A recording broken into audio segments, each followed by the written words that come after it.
I wasn't supposed to notice her. That's the part that keeps replaying in my head. Out of everyone in the room, I should have been paying attention to my girlfriend, or at least to the endless chatter around the dinner table. But my eyes kept drifting back to her. She was just my girlfriend's mom's friend. That's how I was introduced. A neighbor, someone who came by to help with something around the house. She was older, obviously. Mid-40s, maybe?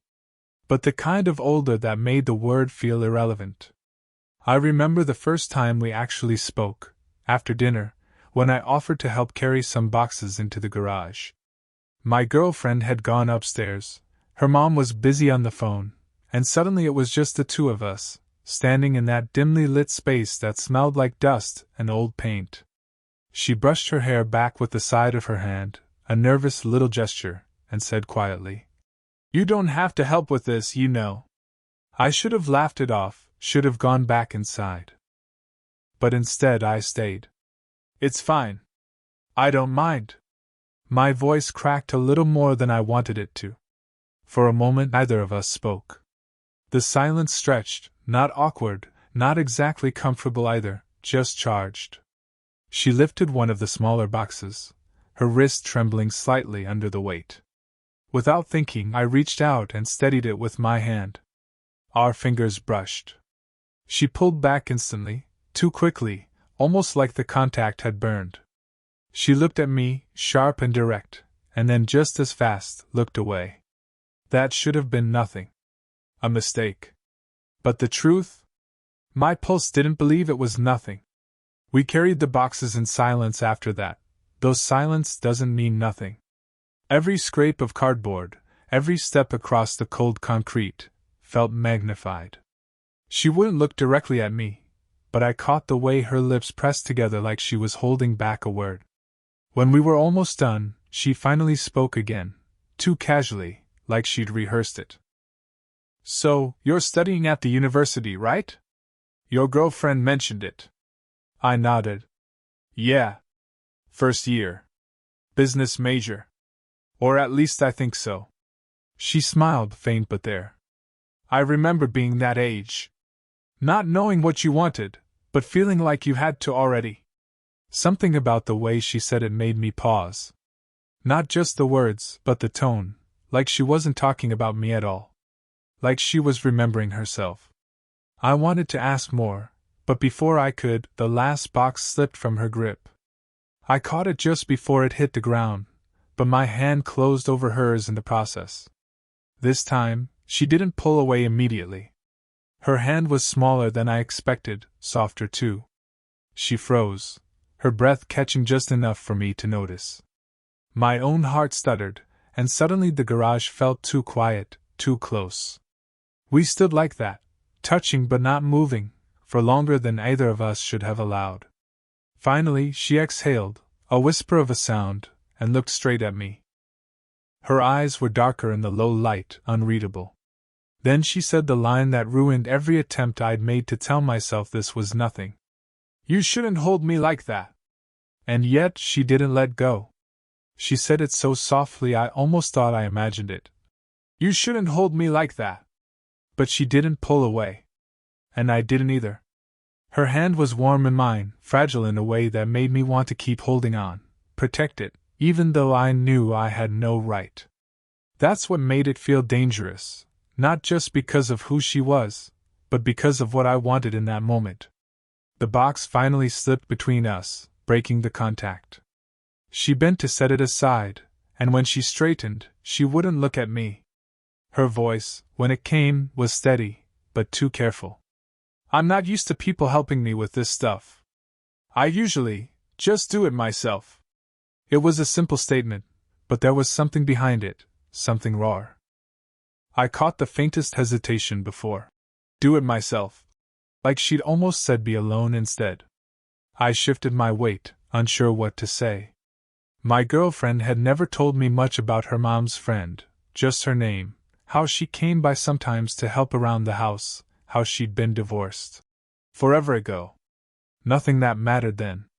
But now, standing a few feet away from her in that half-lit garage, All I could think about was the way her hands trembled slightly when she brushed dust from her jeans, or how her laugh at dinner had been polite but thin, as though she hadn't had much reason to use it lately.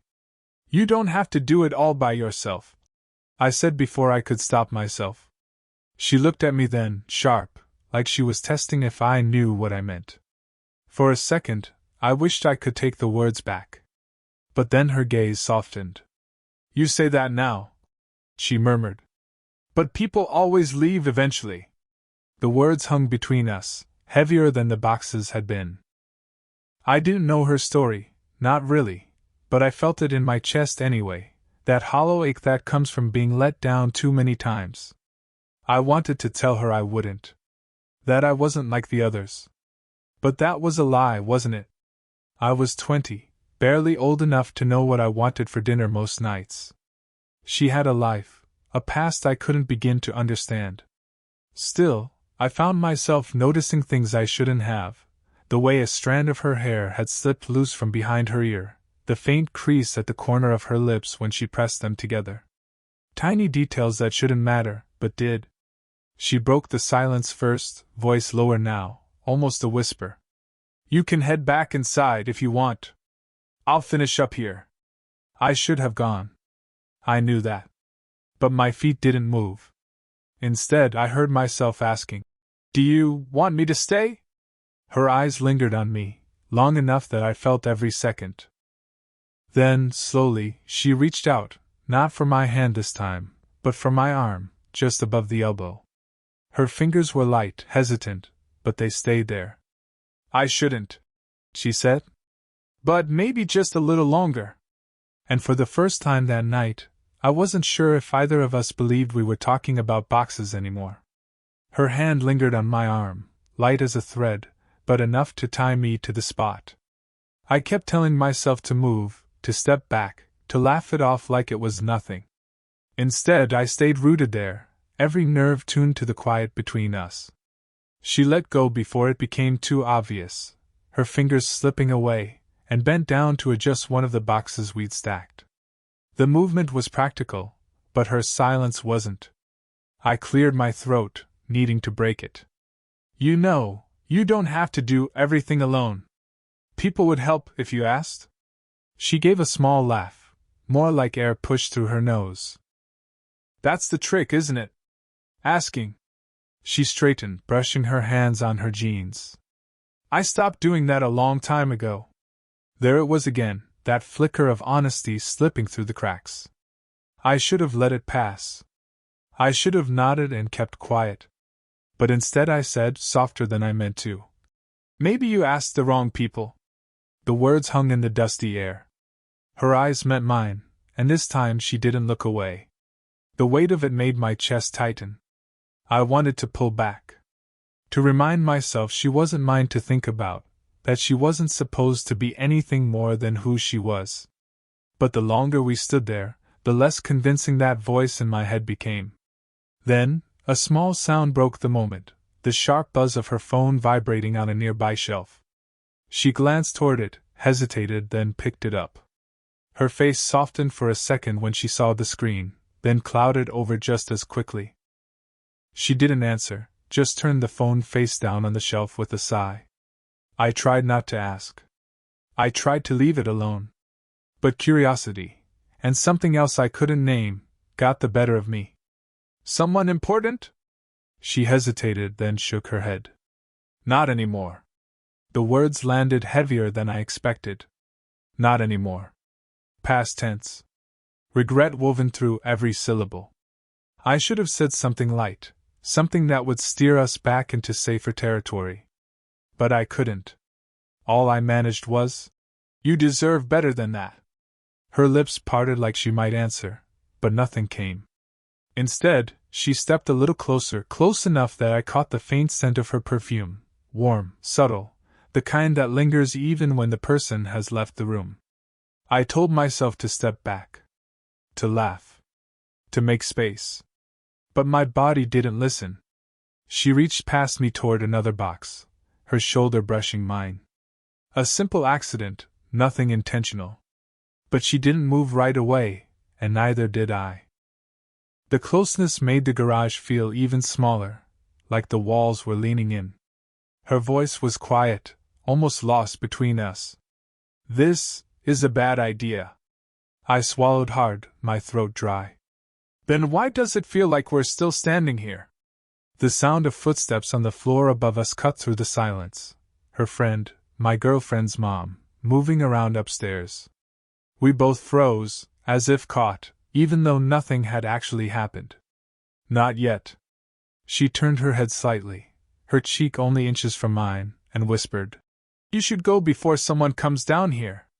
But her eyes said something else. And I didn't move. The footsteps upstairs faded, but the tension they left behind stayed. She pulled in a breath, steadier than I expected, and stepped back just enough to put space between us. "You should really go," she said, though her voice lacked conviction. I nodded, but my body didn't move. "I will," I lied, because I had no intention of leaving. "Not yet." She gave a short laugh, dry, brittle. "You're too young to be standing around in someone else's shadows like this." The words stung more than I wanted to admit. "You think that's all this is?" Her eyes flicked up, locking onto mine. "Isn't it?" For a moment, I couldn't answer. My chest tightened, the weight of everything pressing down. I wanted to say something clever, to prove I wasn't just some reckless kid. Instead, what came out was the truth. "I notice you. Even when I shouldn't. Even when no one else does." She froze, lips parting as though the words had knocked the air from her. Her hands fidgeted with the edge of her sleeve, a nervous habit I hadn't seen before. "That's not fair," she whispered. "Neither is pretending this doesn't mean anything." Her silence was louder than her words. She looked away, toward the stack of boxes, the dusty window, anywhere but me. Her throat worked like she was trying to swallow back something she couldn't say. Finally, she spoke, voice cracking just slightly. "You have no idea what I've lost already. What I've ruined. Getting close to me, it doesn't end well." The confession hit harder than if she'd shouted. She wasn't warning me away because she didn't feel it. She was warning me because she did. I stepped closer before I realized I'd moved, close enough to see the faint line of exhaustion under her eyes, the tiny scar near her temple I hadn't noticed before. Close enough that the air between us felt electric. "You don't scare me," I said quietly. Her gaze shot back to mine, sharp, vulnerable, unguarded. For a heartbeat, either of us moved. Then, slowly, she raised a hand, like she might actually touch my face. But halfway there, she stopped, fingers hovering just short of my skin. We stood locked like that, on the edge of something that couldn't be undone. Then a sound broke it, the muffled ring of her phone upstairs. We both flinched. Her hand dropped, her breath unsteady. "We can't," she started, but the rest of the sentence never came. I leaned in without meaning to, my forehead almost brushing hers. The words slipped out before I could catch them. "Then tell me to stop." The silence that followed was heavier than anything either of us could have said. She didn't move. She didn't answer. She just stared at me, her eyes dark, searching. And in that silence, everything changed. "Then tell me to stop." The silence stretched, heavy enough to drown us both. Her eyes didn't move from mine, but her lips parted like she wanted to say something, only nothing came out. And then, just when I thought she might finally close the distance between us, her phone buzzed again. Louder this time. Persistent. She stepped back too quickly. "I should get that," she said, but her voice sounded shaky, betrayed by her own breath. I wanted to protest, to reach for her, but I didn't. I just stood there, fists clenched at my sides, watching as she picked up the phone from the shelf. She glanced at the screen, froze, then turned it so I could see. The name on the display made my stomach drop. It was my girlfriend's mom.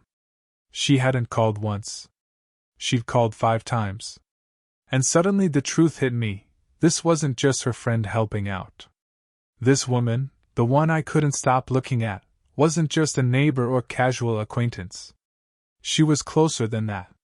She was the one who'd been there for my girlfriend's mom through the divorce, the one who'd practically lived in this house when things got bad. She wasn't just passing through, she was part of the family's inner circle. Which meant that if anything happened between us, it wouldn't just be a mistake.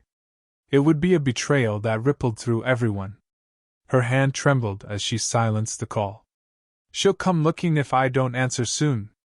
I swallowed hard, trying to keep my voice steady. Why didn't you tell me? Her eyes flicked up wide, pained. Because you wouldn't have looked at me the same way. The words gutted me. Because she was right.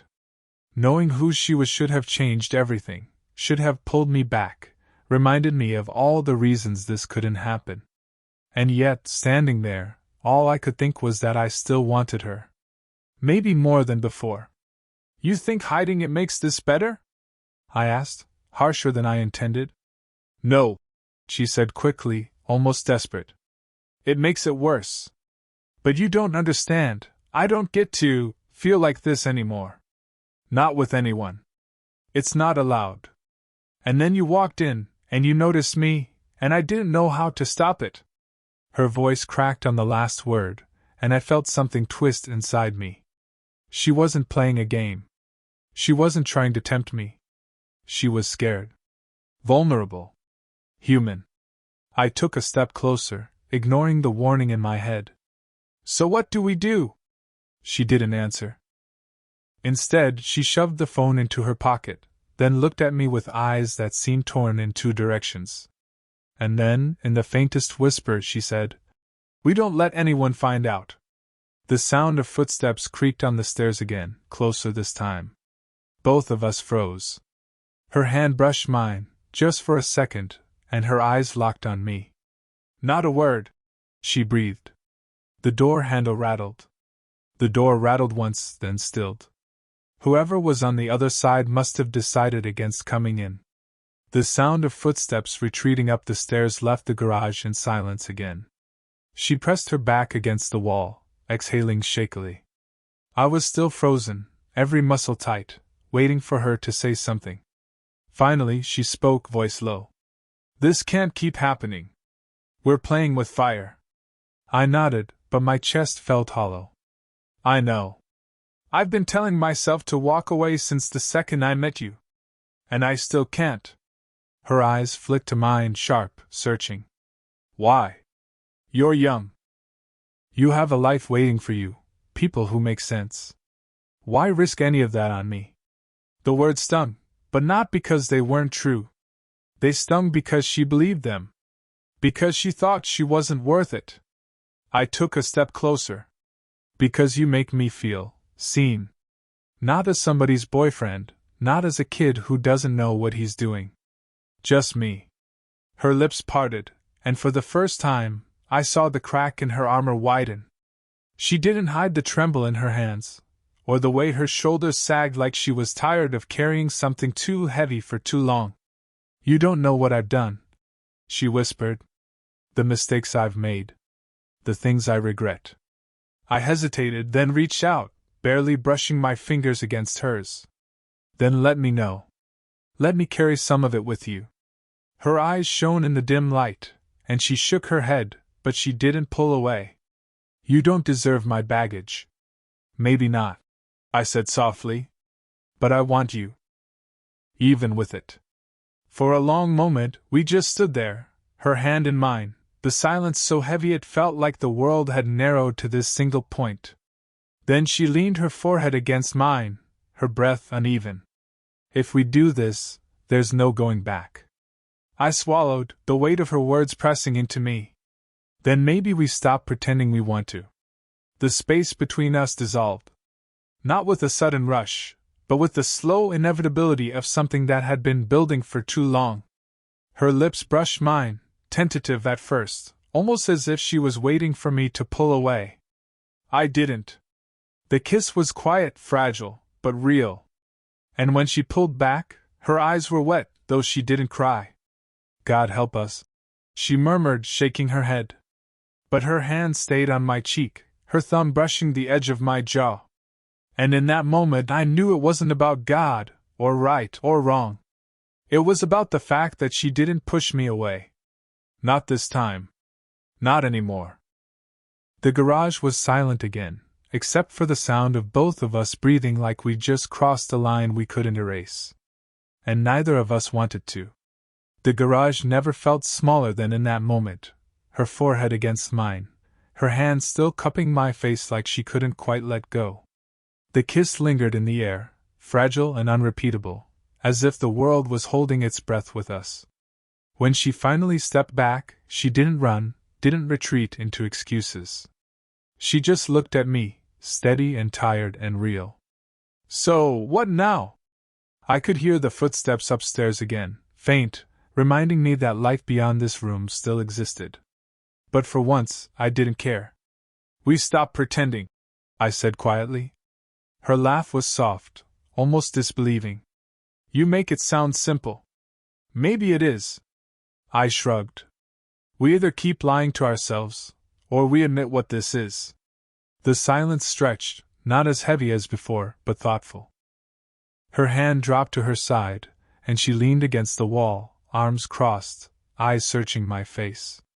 You're too young to be carrying something this complicated. I shook my head. I'm old enough to know when something matters. That seemed to land differently. For the first time, she didn't argue, didn't push me away with reasons or fears. Instead, she let out a long breath, as though she'd been holding it in for years. You have no idea how long it's been since someone looked at me like I was still worth noticing. Her voice cracked on the last word. I didn't answer right away, because there was nothing clever to say. All I did was step closer and take her hand again, not by accident, not under the excuse of a box or a brush of fingers. Just because I wanted to. She let me. We stayed like that until the sound of her phone buzzing broke the spell. Neither of us looked at it this time. She smiled, faint but sure. If we do this, it has to be ours. No one else's. Not yet. I nodded. Ours. It wasn't a grand declaration. It wasn't fireworks or dramatic speeches. It was quiet, flawed, maybe even reckless. But it was real. We walked back inside separately, careful not to draw attention. But everything had shifted. The glances, the small gestures, the way her hand brushed mine as we passed. It was no longer an accident. It was a choice. That night, lying awake, I realized something had changed in me too. I wasn't just a kid in someone else's story anymore. For better or worse, this was ours. And it felt impossible to imagine letting it go. I don't know where it will lead, maybe heartbreak, maybe something we never thought we'd find. But for now, we stopped pretending. And that was enough. Sparkles, did you enjoy the story? Speech Balloon, what kind of stories would you like to hear next?